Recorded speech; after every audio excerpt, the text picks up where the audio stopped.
Alright, sumabay nga oras. Good evening, Eastern Visayas. Okay, so live na naman kita para ito natin Community Matters podcast. Yan ang Lunes. Lunes ka Monday, ha? Oo. August 3. Gusto na kaya na 2026, ano? So, live gihapon kita, pinagiton taklob, digital news nga mga social media sites, ano? Facebook, nga masunod, YouTube, ano? Channel. Oo. Okay, so, again, mo pa yung oras. Aton nga tanan, naton mga kababayan. Aha. Anay, ha? Din nga Eastern Visayas, Bogos nga Eastern Visayas region, ano no, nga mga probinsya, gan, of course, sa naton mga kababayan, nga ato gawas iton aton rehiyon, ngan gawas iton ato nasod Pilipinas, ano? Good evening, good morning, good noon.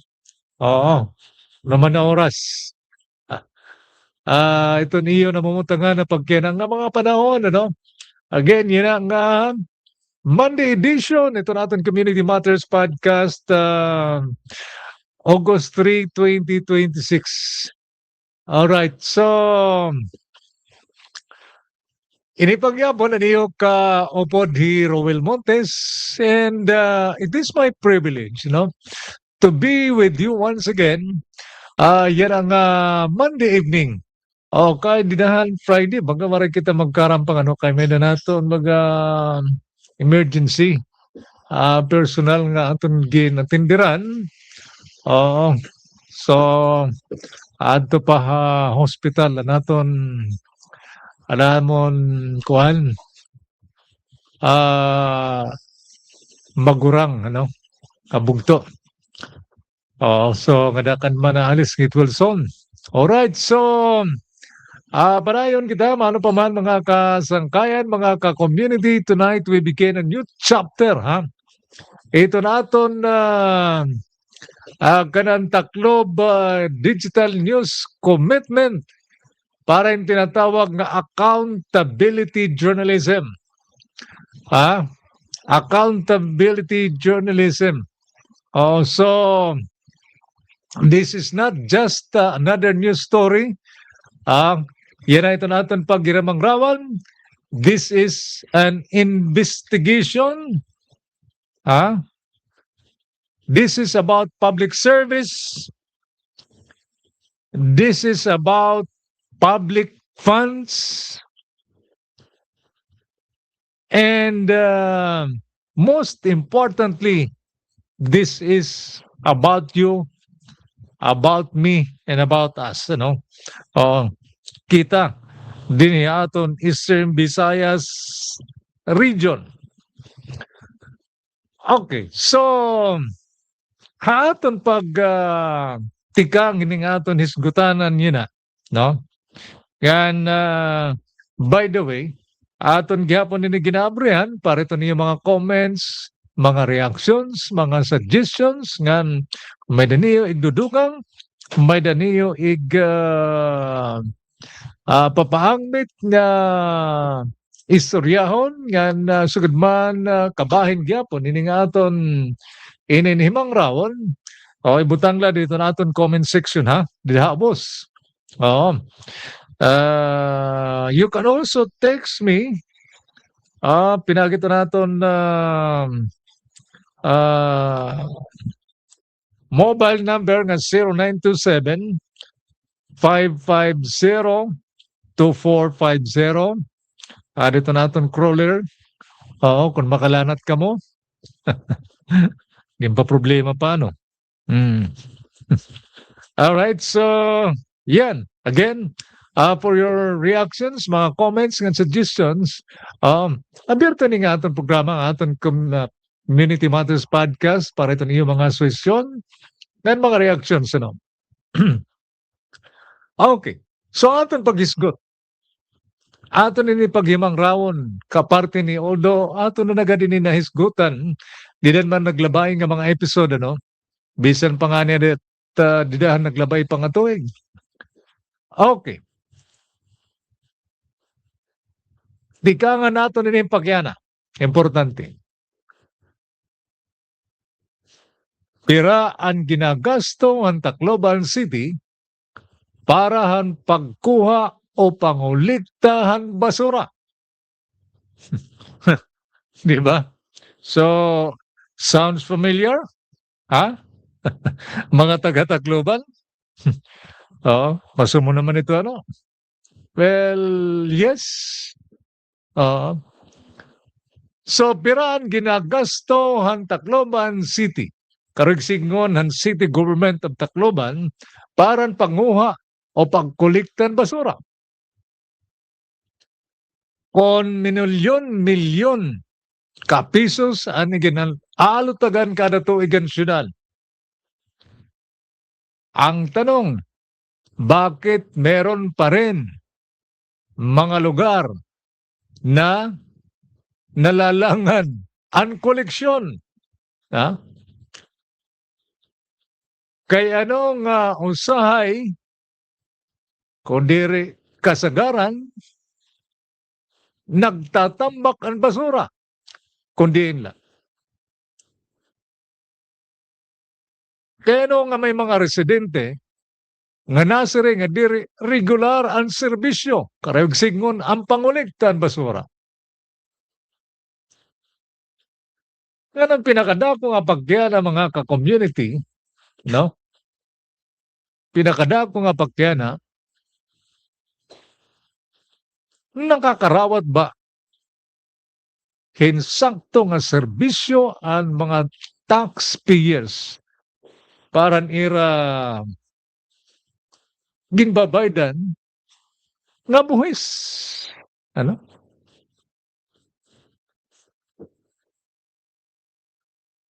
Yan ang mga tanong. Well, these are difficult questions. But they are fair questions. Kanina gabi mga ka-community we begin following the money. Aton daw ini alin sa sunuron, ha? Kung ginaano ini nga paggasto hiton pondo labi na kaparte ini nga pagtaga inin kolekta halaton basura o waste management.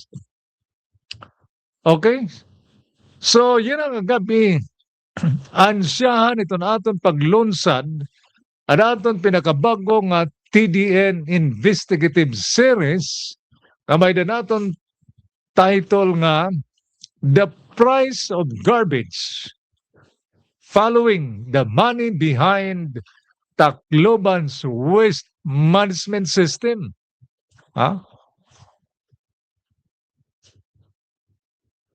Over the coming days, mga kasangkayan, mga ka-community, we will examine one of the most basic public services nga apektado iton mga household aton, mga businesses, kada barangay, nga kada residente han syudad ng Tacloban. Garbage collection. Something ka makadana, again babaliwaray lang nato nini, ha?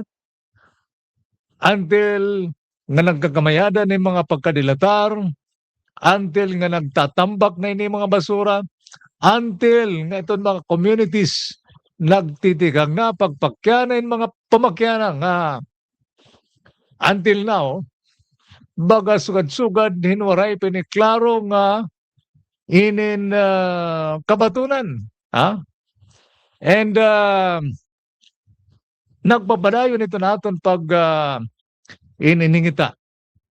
In Karaygan, kasayuran, tikang mismo iton pamunuan ng syudad ng Tacloban. Nga I would expect nga iton tidaya nga Huwebes nga adlaw, ito naton sang kunang panglunsod baga tratatar na liwat ka parte ni. Okay, in the past few weeks, no, nakatutok ko, na-highlight dito City Council, ang pagtaga-tubig, pagtaga-tubig. And this time, dinalwat kita ni pagtaga-basura, no? So this investigation, mga community, is not about making accusations, Kaklarohon lang nato nini. Diri pa kita ni mga papahamta nga may mga may baratonon. I mean, may baratonon ini. Kaya itong kita itong publiko naglalaom nga may ini kasayuran tikang itong pamunuan ng syudad, no? So again, this is not about making accusations. It is not about politics even. And it is not about sensationalism, no? Pag-sensationalize hininga issue. Ito nakakaluwas. So this is about ito natin pag-intindi, understanding kung how the system works, no?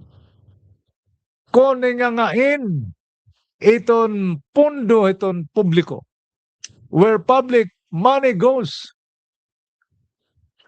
pati unano ginpapatuman iton mga kontrata, and whether taxpayers are receiving the service they deserve, no? Tungod kay amay nito naton gusto liwat igpahamtang nga dito na nga tanan iton pagpapamahayag. Journalism is not only about reporting what happened, no? This is what we are, Taklob Digital News, we are striving, no? Iton nga tanan naton yung mga reporting, nga tanan naton yung mga publikar is also about asking questions that matter, no? Okay. Hapag pahamtang pahim duga nga konteksto, no? Yan na lang nga weekend ato na sipatan, na obserbaran nga may nagsisirculate sa social media, no? Kabahin ini nga igen pahayag ni Ombudsman Jesus Crispin Boyeng Remulla nga nakadagkot ini nationwide discussion katilewan i-describe nga ang garbage collection as one of the country's most corruption-prone areas of local governance, no? Nga nini nga pamahayag na kamayada kadagmitan in siyempre pagkabanta din mga headlines sa bugos nga nasod, no? Although sweeping ini kaya statement ngaran mga local government may dala niya bagagin qualifyin ko ti nga posible daw nga iton matinula iton mayorhan Pasig City, no? Mayor Vico Soto. Okay? So siguro kadaman na naton baga kita na ini, no? Kabahin ini nga remark statement ni Ombudsman Remulla. It is also important nga i-clarify natin sa nga fakta, no? Nga Ombudsman Remulla did not specifically nagtudlok kinunuman o dinhiyas sa panaglitan sa syudad ng Tacloban or pag-akusarin any local government hin siring Tagalog katiwalian, no? Wrongdoing. Instead, niya statement, nagpapahinomdom haton itong publiko nga itong procurement, labi na itong kaparte in essential services must always be transparent and accountable. Pero mga sangkayan, mga ka-community, alang man baga may danaton baga pagdududa, pero still nakakapagunahon na kita nga there is something nga itong Office of the Ombudsman may dagin dudumara nga pitad, labi na itong panguliktahin mga diri basura, ha? Basura mga impormasyon, no?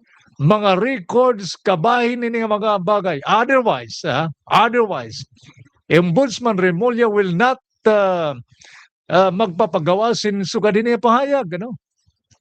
Siyempre, magiging kung ano yan, kay mga local chief executive, pipiray ni nga mga local chief executive bugos sa Pilipinas, ano? Mga mayors, municipal nga city mayors. No? So, yes. Ang statement nagpapahinom dumato. Ini nga mga essential services must always be transparent and accountable. And that is why kita liwat ada ito naton pagiging responsibly or ini nga aton responsible journalism na gana, ha? Dapat ada kita, no? Not by jumping to conclusions, but by examining the facts, you know. So what we did, yan ang bugos adlaw, no? All right, so kaya no, ang Tacloban mapakyanan kita.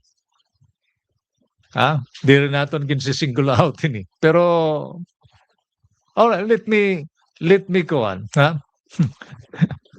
Let me expound mga ka-community. Kaya ano Tacloban? Simple na itong baton.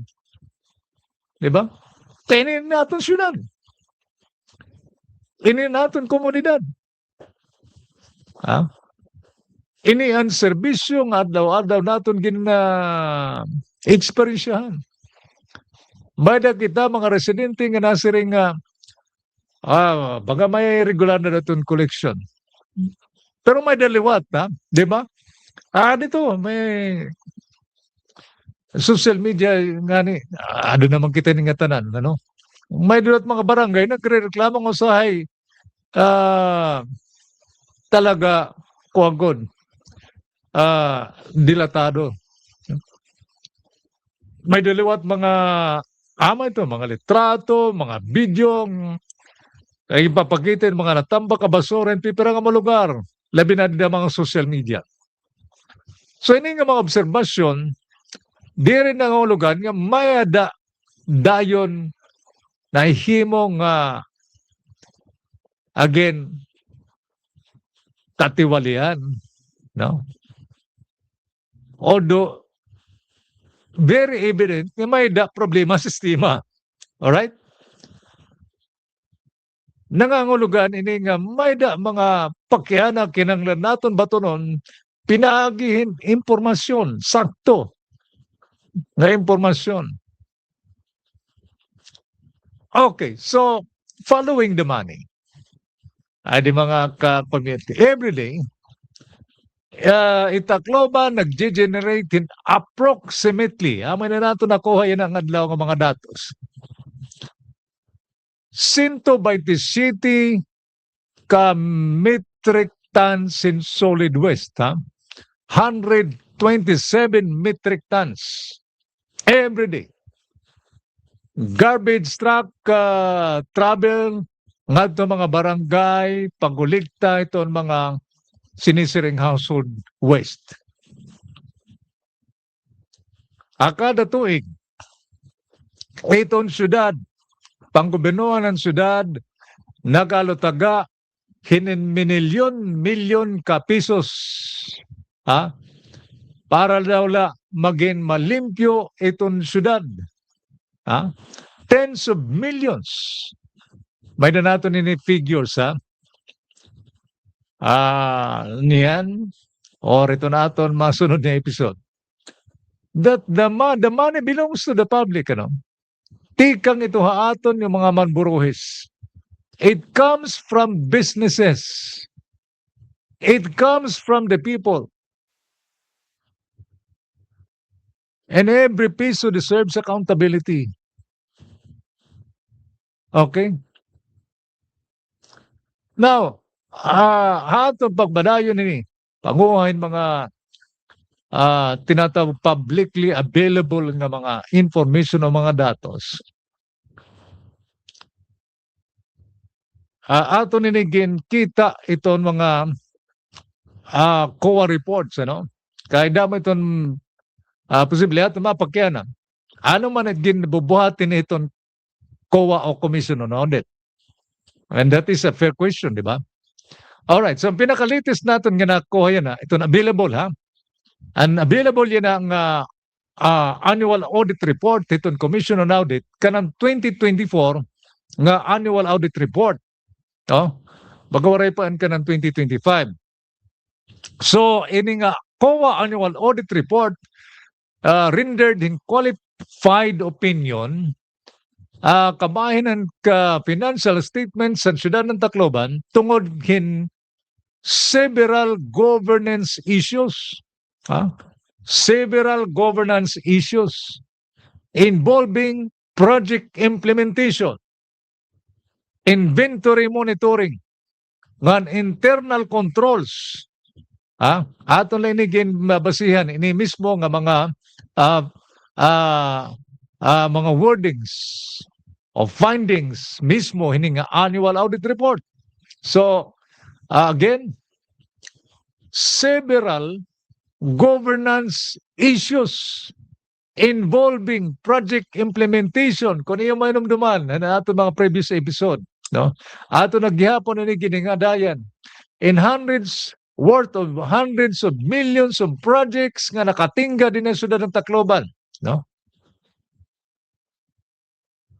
Itibang may mga reklamo nga iton siyudad diri pa nakakabayad iton mga kontraktor.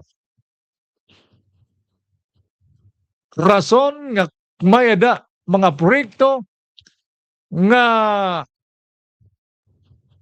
baga usad pagong kung tawagon, Oo. So, inventory monitoring and internal controls. However, mga kasangkayan, there is something equally important nga aton maintindihan. Didan executive summary, waray ni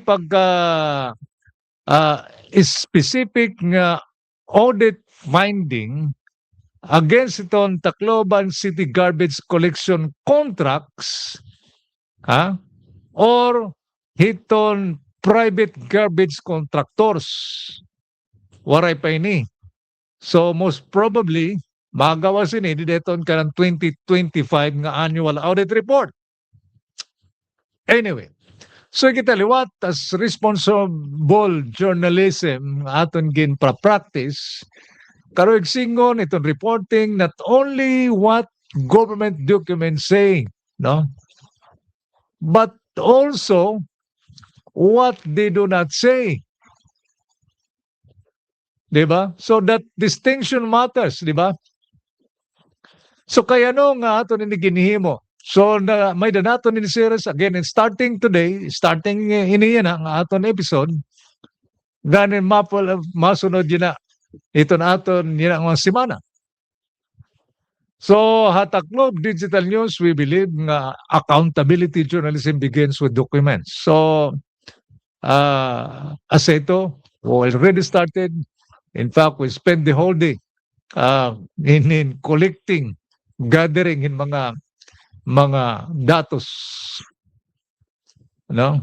So we began collecting in mga documents.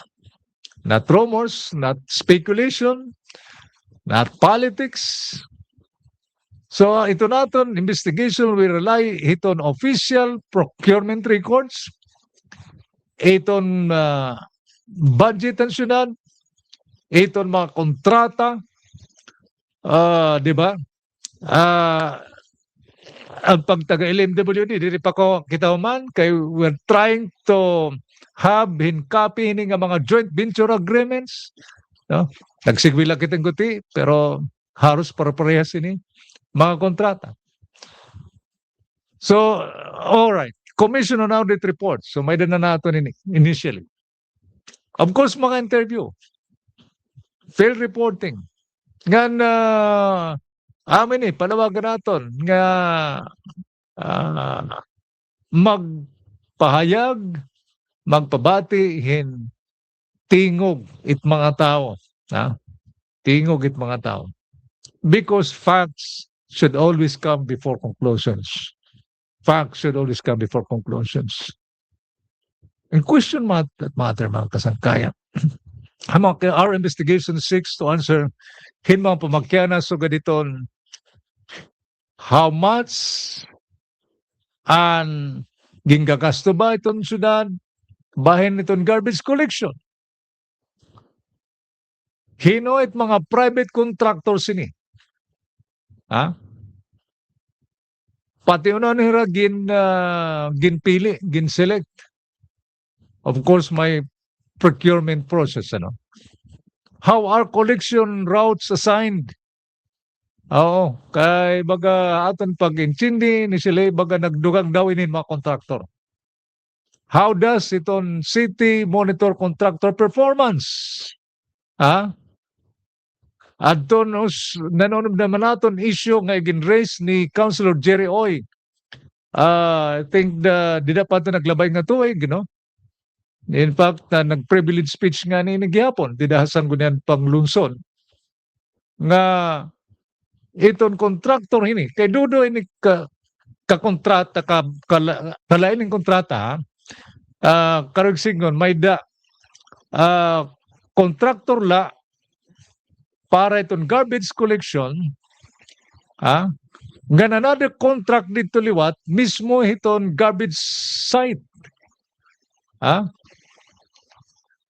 Now, what we are discussing mga kasangkayan, mga community, itong contractor, itong garbage collection pala. Again, babalik ko nato ang issue, primero ini, naglabay nga tuig nga privilege speech ni Councilor Jerry Oy, na may baga nagawas nga ang contractor kulang mga garbage truck. Kulang kaupa mga garbage truck. So, ito, may daba monitoring itong city government. Iya ba exercise itong tinatawag nga oversight functions or mismo itong performance itong contractor. No? Our service standards namimit ba ini nga mga contractor? And perhaps the most important questions, itong mga taxpayers ba nakakarawat in value for the public funds being spent? So these are questions of governance, mga ka-community. Questions of accountability again. Questions that deserve answers. So karuyag naton ini nga punto, mabatian iton aton kadatag sa mga tingog din niya syudad ng Tacloban. Ano itong sitwasyon ng garbage collection dito niyo mga barangay? Dapat share natin ito. Regular ba ang collection? Or alams na, daily lagi hapon. So ano niyo mga suggestion? Agod nga maging mas moro pa itong serbisyo. No? Mag-improve nanta itong serbisyo. So ibutang lang dito natin comment section sa iyo mga obserbasyon. Pero ato ninumduman, maging responsable kita rin at pagkomento. Of course, ano pa nato nitong pagiging pagrespeto, no? Ito naton mga intuina. Maglikay kita hindi ay mga hinimhimula nga mga akusasyon. So naton tumong ang pagpahamtang in impormasyon nga makakabulig nga magkamayada mas moropay nga serbisyo ito na nga tanan. Labi na ito na aton mga hintuinan. Okay? So, what's next? This is only the beginning, mga ka-community, mga kasangkayan. Buwas, aton re-release ito na aton part 2 at aton investigative series. Also, kung may time lang kamo, paki-check lang from time to time ito na aton mga reports nga aton naging papublish di Data Club Digital News. Facebook page nga sugod mga LinkedIn, no?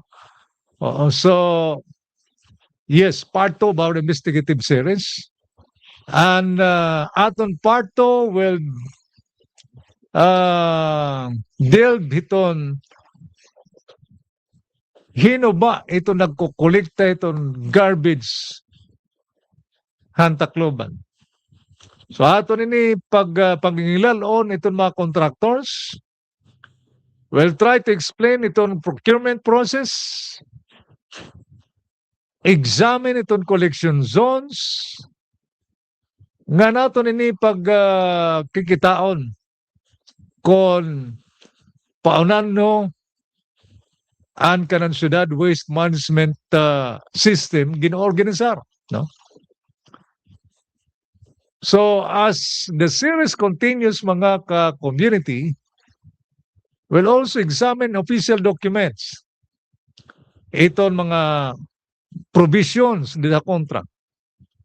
Ngan performance standards expected ti kang unta itong mga public service providers, no?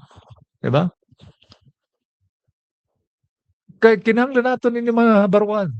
Kinahanglan natin ini maintindihan, di ba? So aton pagtapos, itong garbage collection may seem like kin ordinary nga government service.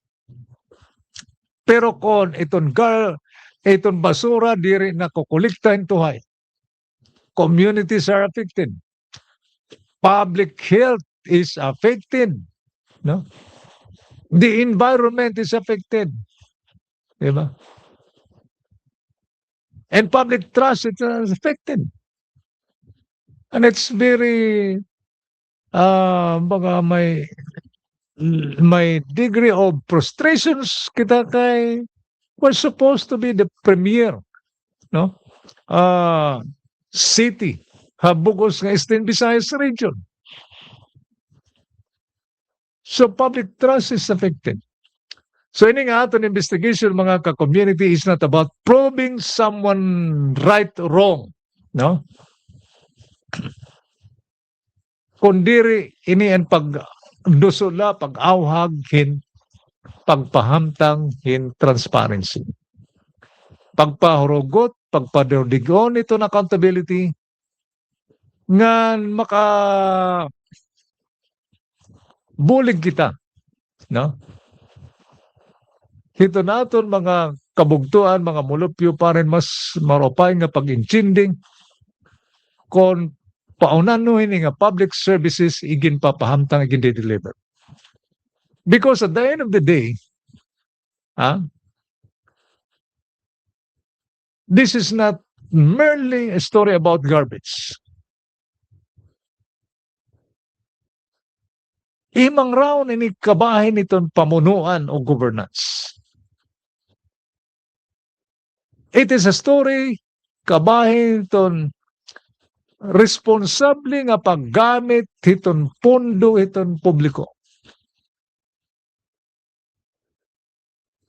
Istorya ini kabahin ano nga klaseng syudad nga karuyog naton pagtindukon pinagi ito naton pagkaurusa itong mga mulupyo.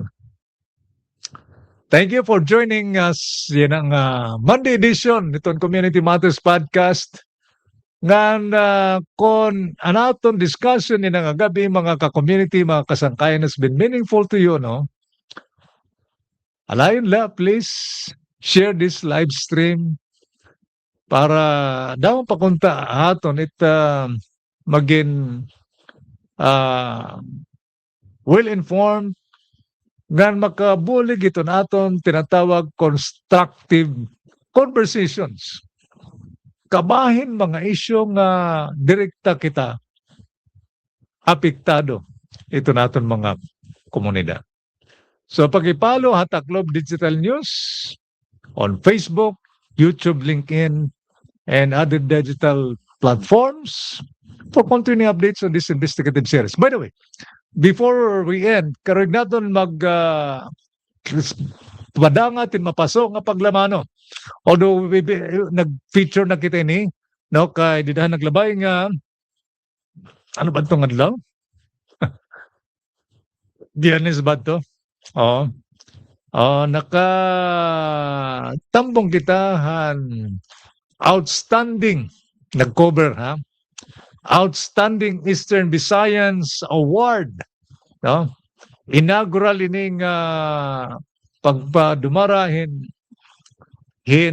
klasin pasidungog ngadahin mga individual habogos nga Eastern Visayas region, very interesting and nakaka-proud gyapon, of course, ano, nga may mga sugad naton ka mga talented nga mga passionate nga mga community leaders, mga individuals, like mga scientists, mga in community workers, no? May mga nagduduso ito naton pagpreserbar ngan pagpaluag pa ito naton kultura ngan lingwahe, labi na iton pagtaga musika, no? Ngan public service, of course, ano pa, no? So you can check again dito natin mga feature, no? May natin piperadida nga nahipa gawas na han mga honoris, no? Mga ginpasindungan han kanan inaugural nga Outstanding Eastern Visayan Awards, no? Gagin pangundahan ini han antingong party list, no? Kan presenting nga ni dito an awarding ceremonies mismo Representative Judas Sidri han antingong party list. Gan in partnership ini han Department of Tourism Eastern Visayas, no? Ining Outstanding Eastern Visayans Award. All right, once again congratulations adton mga honorees ini. Okay, so again, thank you very much for joining. Ini Aniyo Sangkay, Roel Montes. This has been Community Matters. Remember, truth builds trust. Communities create change, no? And informed citizens strengthen democracy. Good evening, Eastern Visayas. May God bless us all.